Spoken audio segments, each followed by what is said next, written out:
दोस्तों नमस्कार, स्वागत है आपका यूट्यूब चैनल एबी टेक में। आज है 22 अप्रैल 2025 और जान लेते हैं आज की महत्वपूर्ण खबरें जो आज के प्रमुख समाचार पत्रों पर छाई हुई हैं और आप लोगों के लिए बहुत ही इम्पोर्टेंट हैं। सबसे पहले यहाँ पर देखिए अपडेट है कि 27,000 से अधिक पदों पर भर्ती का इंतजार। बात हो रही है यहाँ पर 68,500 शिक्षक भर्तियों को लेकर कि जिसमें 27,000 पद खाली चले गए हैं। उसी के बारे में अपडेट है कि परिषदीय प्राथमिक स्कूलों में 68,500 सहायक अध्यापक भर्ती में रिक्त रह गए 27,713 पदों पर भर्ती 7 महीने बाद भी शुरू नहीं हो सकी है। इलाहाबाद हाईकोर्ट की लखनऊ खंडपीठ ने अगस्त 2024 के अंत में बेसिक शिक्षा विभाग को 2 महीने में नए सिरे से भर्ती शुरू करने के आदेश दिए थे। ये भर्ती नवगठित उत्तर प्रदेश शिक्षा सेवा चयन आयोग को करनी है, पर बेसिक शिक्षा विभाग के अफसरों ने भर्ती के लिए आयोग को रिक्त पदों की अधिसूचना नहीं भेजी है। विभाग के अफसर प्राथमिक और उच्च प्राथमिक स्कूलों में छात्र शिक्षक अनुपात मानक के अनुसार बता रहे हैं। तो आप लोग भी जानते होंगे कि 68,500 शिक्षकों की भर्ती 2018 में आई थी, जिसमें बीटीसी वाले छात्रों को लिया गया था। इसमें पर्याप्त भर्ती उपलब्ध न होने के कारण सीटें खाली रह गई थी। तो बाद में फिर यहाँ पर हाईकोर्ट मामला गया, जहाँ पर कहा गया इनको फ्रेश भर्ती के माध्यम से भरा जाए। तो फिलहाल नए शिक्षा सेवा चयन आयोग को भर्ती करनी है, लेकिन जब अधियाचन ही नहीं पहुँचेगा तो भर्ती कैसे होगी। आपको बता दें इस भर्ती में जो कटाव था काफ़ी कम था। यहाँ पर देखिए लिखा हुआ है कि इस भर्ती में जो कटाव था सामान्य व आरक्षित वर्ग के लिए क्रमशः 40 और 45% था, और इसको बरकरार रखने के एकल पीठ के आदेश के खिलाफ दायर अपीलों को निस्तारित करते हुए हाईकोर्ट ने अवशेष 27,713 पदों को भरने के लिए 2 महीने में कदम उठाने के निर्देश दिए गए थे, लेकिन 7 महीने हो चुके हैं और इसमें अभी कुछ नहीं हुआ। ठीक है, तो यहाँ पर देखिए अपडेट है कि 1,20,000 पद खाली हैं और लेकिन छात्र शिक्षक अनुपात सब कंप्लीट है। तो इस तरीके सरकार भर्ती को फंसाई हुई है। यहाँ देखिए अपडेट है कि सिपाही की 14,209 बढ़े पदों पर भर्ती होगी। तो ये भर्तियों के बारे में अपडेट है कि केंद्रीय सशस्त्र पुलिस बल यानी CAPF और SSF में कांस्टेबल, असम राइफल्स में GD, नारकोटिक्स कंट्रोल ब्यूरो में सिपाही भर्ती 2025 में 53,690 पदों पर चयन होगा। SSC की ओर से संशोधित सूचना में पदों की संख्या में 14,209 पदों का इजाफा हुआ है। आयोग की ओर से 5 सितंबर को जब ऑनलाइन आवेदन शुरू कर दिए गए थे, उस समय पदों की संख्या जो है ये देखिए यहाँ पर थी 39,481। ठीक है, लेकिन अब इसमें पद बढ़ गए हैं और पदों की संख्या में 14,209 पदों का इजाफा हुआ है और बढ़े पदों पर ये भर्ती कराई जाएगी। एक यहाँ पर देखिए आंकड़ा दिया गया है कि कोलंबिया विश्वविद्यालय में भारत की आर्थिक नीतियों पर बोले मुख्य आर्थिक सलाहकार, भारत को हर साल 80 लाख नौकरियां पैदा करनी होंगी। देखिए भारत को 2047 तक विकसित देश बनने के लक्ष्य को प्राप्त करने के लिए अगले 10 से 12 सालों तक प्रतिवर्ष कम से कम 80 लाख नौकरियां पैदा करनी होंगी। ये बात भारत सरकार के मुख्य आर्थिक सलाहकार वी अनंत नागेश्वरन ने 2047 तक विकसित भारत का लक्ष्य हासिल करने संबंधित दृष्टिकोण को लेकर के कही। आप लोग जानते हो कि सरकार का लक्ष्य है कि हम 2047 तक विकसित राष्ट्र बन जाए, विकसित देश बन जाए।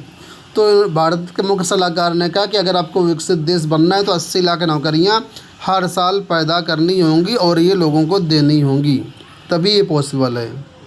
देखिए मौसम संबंधी अपडेट है कि 40 डिग्री सेल्सियस करीब पहुंचा पारा, हीट वेव भी शुरू। तो मौसम में बदलाव हो चुका है, मौसम गर्म हो चुका है। अधिकतर जिलों का तापमान 40 के ऊपर है, हीट वेव शुरू हो गई। प्रयागराज में सबसे अधिक तापमान जो है करीब 43 से 44 डिग्री के बीच दर्ज किया गया। देखिए यहाँ पर बिहार से अपडेट है कि बिहार में 10 विभागों के रिक्त 64,559 पदों पर भर्ती जल्द। मुख्य सचिव अमृतलाल मीणा ने रिक्तियों की समीक्षा के बाद दिए निर्देश। पटना से अपडेट है कि बिहार सरकार के विभिन्न विभागों में खाली पड़े पदों को भरने की कार्रवाई जल्द शुरू होगी। 10 विभिन्न विभागों में खाली पड़े 64,559 पदों को भरा जाएगा। इन खाली पदों में 14,968 पद भर्ती के लिए संबंधित विभाग की ओर से अधियाचना आयोग को भेजी जा चुकी है। तो कहाँ पर कितने पद खाली हैं इसके बारे में यहाँ पर देखिए डाटा दिया गया है कि पंचायती राज में 16,496 पद हैं, ग्रामीण विकास में 14,667 पद हैं, कृषि में 7,543 हैं, जल संसाधन 6,931। इसी तरीके से बाकी सभी विभागों का डेटा आप यहाँ पर देख सकते हैं। असिस्टेंट प्रोफेसर भर्ती मामले को लेकर के अपडेट है। आप लोग जानते होंगे फर्जी प्रश्न पत्र बेचने में 3 लोग गिरफ्तार किए गए। उसमें एक जो कैंडिडेट था वो असिस्टेंट प्रोफेसर था। तो अब उसकी नियुक्ति की भी जांच शुरू कर दी है STF ने। उसी के बारे में अपडेट है कि उत्तर प्रदेश शिक्षा सेवा चयन आयोग द्वारा आयोजित सहायक प्रोफेसर की भर्ती परीक्षा का प्रश्न पत्र बेचने के आरोप में गिरफ्तार गोंडा के सहायक प्रोफेसर की नियुक्ति की भी जाँच STF ने शुरू कर दी है। STF को शक है कि उसने भी किसी गिरोह से प्रश्न पत्र खरीदा था, जिसके बाद परीक्षा में क्वालिफाई होकर के सहायक प्रोफेसर बना। उनके पास बीते वर्षों में चयनित सहायक प्रोफेसरों की सूची भी बरामद की गई है। तो हो सकता है कि वो इसी तरीके से असिस्टेंट प्रोफेसर बना हो, इस वजह से STF ने उसकी भी नियुक्ति की जाँच शुरू कर दी है।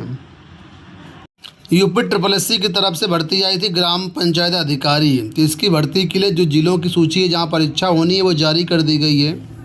ये परीक्षा 1468 पदों पर चल रही भर्ती के लिए 27 अप्रैल को होनी है। और इसके लिए अधीनस्थ सेवा चयन आयोग के परीक्षा नियंत्रक विधान जायसवाल ने बताया है कि जो भी अभ्यर्थी परीक्षा के लिए शॉर्ट लिस्ट किए गए उनके लिए सिटी इंटीमेशन स्लिप जारी कर दी गई है। अभ्यर्थी इसे देख सकते हैं और परीक्षा के लिए प्रवेश पत्र अलग से जारी किया जाएगा। तो आप अपना जिला देख सकते हैं कि किस ज़िले में आपका एग्ज़ाम कराया जाएगा। डिटेल एडमिट कार्ड बाद में जारी होगा। आज फिर LT गेट को लेकर के यहाँ पर अपडेट आई हुई है कि सहायक अध्यापक कंप्यूटर भर्ती में B.Ed जरूरी नहीं। राजकीय विद्यालयों ने LT गेट में सहायक अध्यापक बनने के लिए नई गाइडलाइन के अनुसार समकक्ष अर्हता का विवाद समाप्त करने के साथ ही कुछ विषयों में B.Ed की अनिवार्य अर्हता को भी हटा दिया गया है। कंप्यूटर विषय में B.Ed की अनिवार्य अर्हता को पूरी तरीके से बाहर कर दिया गया है। वहीं कला विषय में ललित कला में स्नातक अभ्यर्थियों के लिए B.Ed की अनिवार्यता समाप्त कर दी गई। इससे कंप्यूटर और कला के अभ्यर्थियों को काफ़ी राहत मिलेगी। इसका एक डिटेल्ड वीडियो मैंने ऑलरेडी बनाया हुआ। कंप्यूटर और कला में B.Ed नहीं लगेगा। इसके साथ ही GIC प्रवक्ता में भी 5 ऐसे विषय हैं जहाँ पर B.Ed की ज़रूरत नहीं है। तो अगर आप वो वीडियो देखना चाहें तो हमारे चैनल पर जाकर के आप उन वीडियो को देख सकते हैं। अब युदय कोचिंग में अब बैंकिंग और SSC की भी होगी तैयारी। अभी लोक सेवा आयोग की भर्तियों के अलावा नीट और JEE की भी तैयारी कराई जाती है। तो अभ्युदय कोचिंग में एक दिन में संपन्न होने वाली भर्ती परीक्षाओं की भी तैयारी कराई जाएगी। इसके लिए आवेदन मांगे गए हैं। मुख्यमंत्री अभ्युदय कोचिंग योजना के अंतर्गत आर्थिक रूप से कमज़ोर वर्ग के अभ्यर्थियों को इसके लिए मुफ्त तैयारी कराई जाती है। KP इंटर कॉलेज में अभी संघ लोक सेवा आयोग, उत्तर प्रदेश लोक सेवा आयोग भर्तियों के अलावा JEE और नीट की प्रवेश परीक्षाओं की तैयारी कराई जाती है। JEE और नीट की कक्षाएं और कौड़िहार आश्रम पद्धति विद्यालयों में भी कक्षाएं चलती हैं। तो अगर आप कुल मिलाकर के इसमें शामिल होना चाहते हैं, कोचिंग करना चाहते हैं, बिल्कुल फ्री कोचिंग होती है ये सरकार की तरफ से।